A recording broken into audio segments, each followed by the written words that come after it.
The wind howled across the empty plains as dark clouds gathered over the horizon. A storm was rolling in, heavy and merciless, and the lone cowboy tightened his coat against the chill.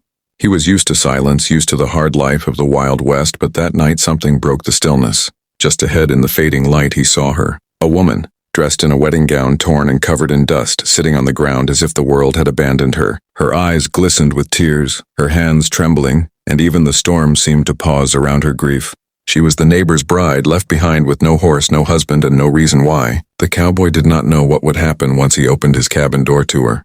He had no idea what awaited inside his cabin, and neither did she. By the time the truth came out, the whole town was whispering. Texas, 1883, a land where dust carried secrets and danger waited behind every ridge. In this harsh place lived a cowboy, a man of few words, strong hands, and a heart hardened by years of solitude. He had fought storms, outlaws, and hunger, yet nothing had scarred him more than the loneliness of an empty cabin. That night his life crossed with hers, a young bride dressed in white left on the roadside by a groom who vanished without a trace. Her eyes told a story of betrayal, of promises broken before they even began. She had no family here, no friend to call, only silence and shame pressing down like the storm clouds above. The cowboy, with all his guarded strength, stepped forward, not knowing that his simple act of mercy would soon turn into a battle of whispers, lies, and choices sharper than any blade. Taking her in was an act of kindness, but it would soon stir storms no bullet could stop. The storm beat against the plains as the cowboy opened his cabin door and let the bride step inside, her torn dress clinging to her like a shadow of the vows that had already been broken. She stood trembling by the fire he lit,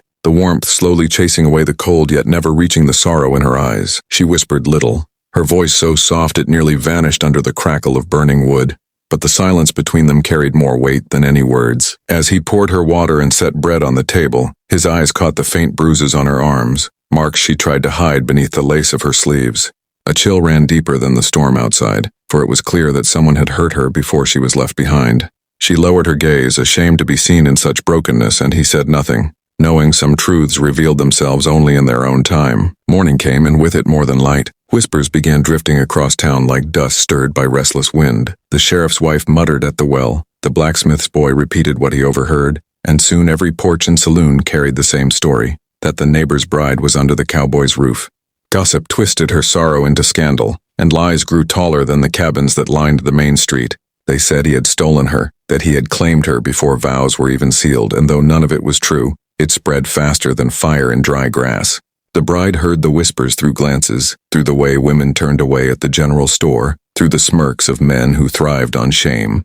She shrank further, but the cowboy's silence grew harder, his presence beside her sharper, as if he would not allow the town to break what little strength she had left. Yet even as he shielded her from judgment, a truth weighed on her chest heavier than any gossip. One night, when the wind carried no sound, she told him everything. The man she had been promised to was not the one the town believed him to be.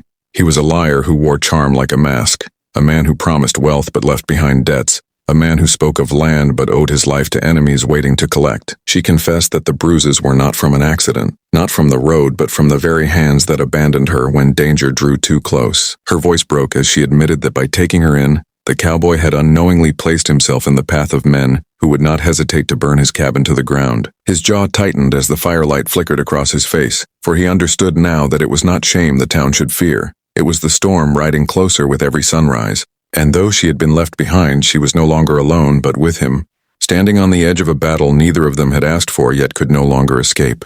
The night had barely settled when the sound of hooves shattered the silence, and the bride froze as lantern lights cut through the darkness outside the cabin. Men dismounted with the confidence of hunters who had already found their prey, their shadows long against the wooden walls. The cowboy stepped forward, placing himself between the trembling woman and the door, his hand resting steady on the worn handle of his revolver, though his eyes carried no panic, only a cold resolve. The knock came hard, followed by voices demanding she be surrendered, voices that spoke of debts and ownership as if she were nothing more than a price unpaid. She clutched her torn dress tighter, her breath unsteady, but in that moment she realized she was no longer abandoned, no longer the helpless bride left in dust. Someone stood for her now, and the truth of it broke her heart in ways she had not thought possible. The door creaked as the cowboy opened it only halfway, his broad frame blocking the view of the frightened woman inside, and a tense standoff ignited.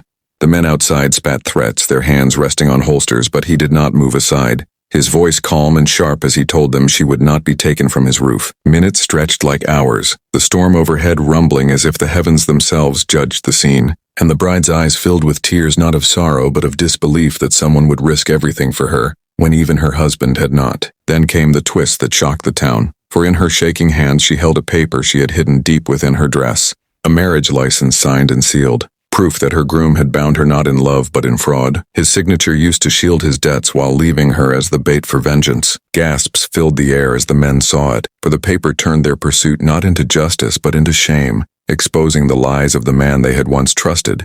Yet still they lunged forward, unwilling to leave empty-handed, and in that instant the cowboy drew his weapon not to kill but to command, his stance forcing them back into the shadows. The bride, finding her strength, stepped to his side and spoke with a voice steadier than the storm, declaring she would not be taken, not by men of debt, not by whispers of town, not by the past that had betrayed her. Silence followed, heavy and undeniable, before the men retreated into the night, their threats swallowed by thunder. When morning came, the story spread faster than any rumor, but this time the whispers carried awe instead of shame, for the cabin had not been the scene of scandal but of truth revealed, courage tested, and a bond formed in fire. The town could not look away, for they had seen what happened inside that cabin, and it was not disgrace but salvation. The tension that had simmered finally exploded when the riders returned with reinforcements, the thunder of hooves shaking the ground as rifles gleamed beneath the storm clouds. The cabin was surrounded, shadows moving in every direction, voices shouting demands with guns drawn. The cowboy stood firm in the doorway, his revolver steady, his jaw set, his chest rising slow, and even though death itself breathed at his door. The bride trembled at first, her hands pressed to her heart, but then something inside her broke free. She stepped forward, her voice cutting through the chaos, strong enough to silence even the rain. She declared she was no one's property, not a debt to be collected, not a shame to be hidden, and the fire in her eyes startled even the men who thought they had come to claim her. The cowboy glanced at her, and for the first time she saw in his expression not just the grit of a fighter but the tenderness of a man who had carried loneliness for too long and found reason now to stand unshaken. Shots rang out as steel clashed against the night, and the cowboy fought like a wall of iron, moving with purpose, never striking for blood but forcing them back step by step, his every action not for pride but for her safety. And while the town had gathered at a distance drawn by the commotion, they saw not scandal but sacrifice, not disgrace but devotion carved in the way he shielded her, even when bullets split the air. The men who came for her faltered, beaten not only by his weapon but by her unyielding courage, and one by one they fled, leaving behind the storm and the whispers that would never sound the same again. When the dust settled and dawn broke across the land, the town's eyes no longer looked at her with judgment, but with respect. The abandoned bride was no longer abandoned. She was a woman who had stood tall when shadows tried to swallow her, and beside her was a cowboy who had shown that honor was not spoken, but lived. Together they walked from the cabin, not hiding, not ashamed, but steady and unbroken, their silence saying more than any words could. The same townsfolk who had once gossiped now lowered their eyes in quiet understanding, for they had seen the truth that night. She had chosen her own path, and he had chosen to guard it, and from the ashes of betrayal rose something the land had rarely witnessed: trust, born in fire. They thought what happened inside that cabin was shame, but it turned out to be salvation.